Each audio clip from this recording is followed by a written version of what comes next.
This is the Quest 3, the new VR headset from Meta, which is a big step up from their previous Quest 2 in terms of both features and price. So is it any good? Well, the short answer to that is yes, but it's not all good news. So I've been testing this out for the last couple of weeks so that I can give you the lowdown on the good and the bad, so that by the end of this video, you know if it's the right headset for you. Let's get into it. Before we go any further, full disclaimer, this was not sent to me by Meta. This video is not sponsored by Meta. I bought this with my own money, so you will get my honest opinion. Now, let's get into the size and the weight of this thing, because it is quite different from the previous Quest 2, which I've got down here. Now, the Quest 3 is actually heavier than the Quest 2. It is around 515 grams versus the 503 grams that the Quest 2 weighs. However, the Quest 3 is 40% thinner. So whilst it does actually weigh more, because that weight is closer to your face, it doesn't feel as heavy. Moving on to the hardware, and inside the Quest 3 is the Snapdragon XR2 Gen 2 processor.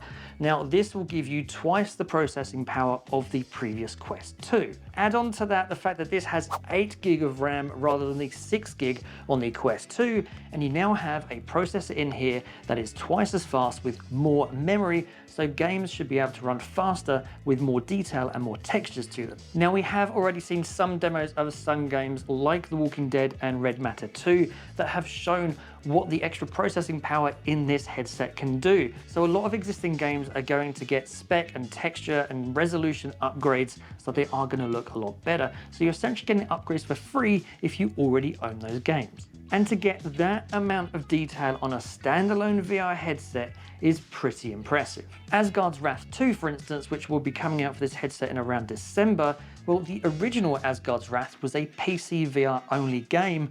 Now they're saying that Asgard's Wrath 2 can actually run standalone on this headset. So definitely watch this space for when that's released. And it's not just the processor and the RAM that's helping this headset to look better either, because the picture quality in this headset just looks gorgeous and looks significantly better than it does on the Quest 2. And there's a couple of reasons for that. First up is the lenses on here, because they now have pancake lenses in them rather than the Fresnel lenses that was on the Quest 2, which means there's no more God rays or sunbursts, and the picture quality is just so much clearer as a result of this. Add on to that the increased resolution, because the Quest 3 has a resolution per eye that's 30% better than it was on the Quest 2. It is 2064 by 2208 per eye, so not only is that a higher resolution than the Quest 2, but the Quest 2 was just one big LCD screen that was shared across both eyes, whereas you now have a dedicated screen per eye. Also add on top of that the fact that this supports 90 Hz refresh rate by default, but you can also go up to 120 Hz on this in experimental mode as well. And to add another feature that's going to help with visual clarity here, because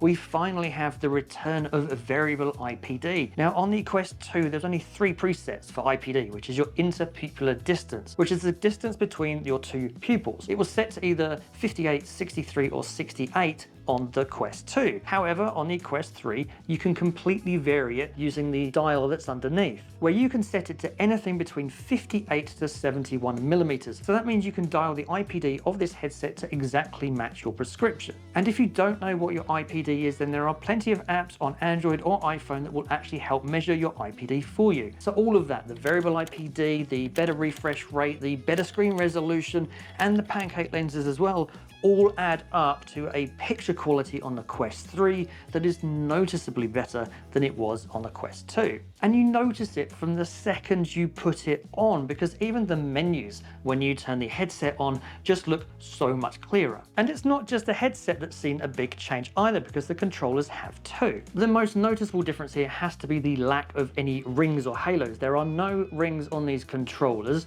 They feel a little bit smaller than the Quest 2 controllers, but they just feel so comfortable to use. There's a slight change to the battery compartment here. It's no longer that magnetic seal of the Quest 2, because a few people were complaining how it suddenly came off in the middle of a Beat Saber game. So they've now got this little locking mechanism at the top, which you have to press in order to take the battery compartment off. And we see the Quest 3 retaining the removable batteries of the Quest 2. However, I just used Eneloop batteries. Those are rechargeable, so go out, get some of those, and you can just keep swapping those rechargeable batteries around. Other than that, it's largely the same as the previous Quest 2 controller.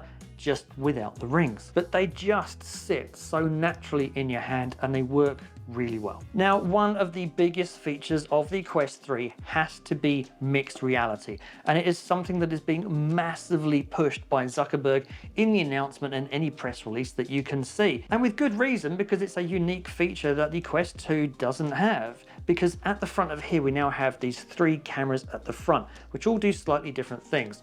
On the outside, we've got 2 full color pass-through cameras, so you can actually see your outside world in full color even when you're wearing this headset, as opposed to the black and white view that you had on the Quest 2. And in the middle is a depth sensor, which gives you a true sense of depth whilst you're wearing the headset when you're in that pass-through mode. So if you add all that to the improved picture quality that I've already talked about, and you actually have a pass-through mode that is actually usable. I will say that the brighter the room, the better the image quality of the pass-through is, so make sure that your environment is well lit. Now, you can still tell that you're looking at your real world through a camera, but it's such a big upgrade from the Quest 2. Now, setting up your headset for mixed reality and setting up your boundaries on the Quest 3 is an absolute doddle. On the previous Quest 2, you had to sort of draw out your boundary. With the Quest 3, it just scans your room for you. All you have to do is look around your room, and the depth sensor and the cameras in here will just completely scan your room. It knows where the walls are, it knows where there's couches or anything else that might be in the way, and pretty much scans your room automatically. You can manually tweak it as well, but it's pretty spot on. Honestly, the first time I saw the headset do this, I was just amazed that it could do that. Once that's all set up, I do recommend you try First Encounters as a game that introduces you to what mixed reality can be. Because once your room is mapped out, it then lands a spaceship in the middle of your room, and then you use this gun to go and sort of collect all these little tribbles, they kind of look like, and then destroy your room in the process at the same time. It's a really short, sharp game, but it's real fun and just goes to show what you could do in mixed reality. Seeing those little tribble-like aliens jump on your couch and hide under your table and everything else, it's just really cool. Battery life is impacted if you play mixed reality games though. Normally, the battery life of the Quest 3 is similar to the Quest 2, around 2 to 3 hours, and I would veer closer to the 2 rather than the 3. If you play mixed reality games, that drops to around an hour and a half. Now, whilst this headset excels as a standalone headset, what's it like for PC VR gaming? Well, short story is, it's an excellent headset for that. It works over both the USB cable, and you can use either Airlink or Virtual Desktop to do it wirelessly via your router as well. I would definitely recommend Virtual Desktop because, well, there's just a lot more flexibility in that than there is over Airlink. The Quest 3 also supports Wi-Fi 6E, so if your router can support it, you'll get an even stronger connection. Having said that, I've been using this with my Wi-Fi router, which is just a Wi-Fi 6 one, and it's been more than fine. As long as you've got a 5 GHz network, you're generally going to be okay. Just make sure everyone in the house isn't streaming high definition Netflix at the same time. And once you're all set up, play a game like Half-Life Alyx, which honestly has been such the go-to game for PC VR gaming. You kind of feel that we really need a new game to use as a benchmark. But when you do play Half-Life Alyx, with this headset, it just looks gorgeous. Switch over to something like Kayak VR as well, and that looks equally as gorgeous. There really is no other word to describe it because the screens and the lenses on this just make it so much clearer to play. So it's great to know that the headset can be used for both standalone and PC VR games. So all of these upgrades and the new features are great, but it's not all good news. So let's get into some of the negatives about this headset. First up, we do need to talk about the head strap. Now, yes, it is an improvement over the Quest 2 one slightly, but it is still an elasticated head strap. And beyond 20 minutes of gameplay, I do notice pressure points going across my head, even down sort of the side of where my eyes are as well. So if you're going to be playing for a long period of time, then this head strap really isn't that comfortable. Now, you can loosen the head strap a little bit to alleviate the pressure off your face, but then the headset just bobbles around everywhere when you move your head. Fortunately, other companies like Bobo VR and Kiwi Design are releasing head straps for this headset, and they're even releasing conversion kits so you can convert a Quest 2 head strap into one that works with the Quest 3. So just watch this space for more news on those coming soon. And sticking with the accessories front, because that's another issue here, because most Quest 2 accessories are not going to work with the Quest 3. Some will, most won't. So if you've completely blinged out your Quest 2, something like this, maybe you've got a fan on top, maybe you've got controller grips and everything else, most of those aren't going to work. So that does mean a new head strap, a new facial interface, new controller grip, so it's a little bit starting from scratch again. And next is the games and the mixed reality, because we've seen sort of short demos of it, of what it could look like, and it looks really cool, but a lot of it is potential. There's no real mixed reality game beyond a few concepts or introducing a little bit of pass-through on some existing games. There are some games coming out. You've got like Vampire the Masquerade, you've got Assassin's Creed Nexus. Those games are coming out. We don't actually know what the graphical differences between the Quest 2 and the Quest 3 is going to be. So for all the talk about better graphics and mixed reality, well, it's potential. It's not something that you're really going to be able to dive in right now. So it could be awesome if developers make the most of it. And only time's going to tell with that one. I think the next 6 to 12 months are going to be pretty critical for the Quest 3. So should you buy it?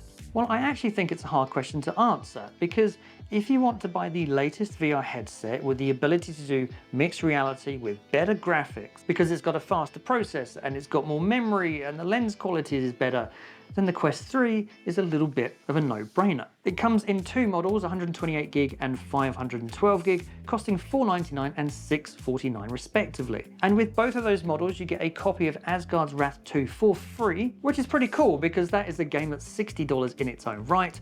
And if you buy the 512GB model, you get 6 months free use of Meta Quest Plus, which is their gaming subscription service where you get 2 free games every month. However, with no Quest 3 only killer game out there, at only $299, the Quest 2 isn't a bad option either. You'll still be able to play all the games that are going to be released for the Quest 3, albeit maybe with slightly less graphical detail or clarity in the picture, but it is significantly cheaper than the Quest 3 and a great way of dipping into the toes of VR without having to spend a lot of money. I will put purchase links to both of them in the description down below, so you can go check them out for yourself. If you want to check out some great Quest 3 accessories, then be sure to check out the link up here. Thanks for watching, and as always, I'll see you in the next one.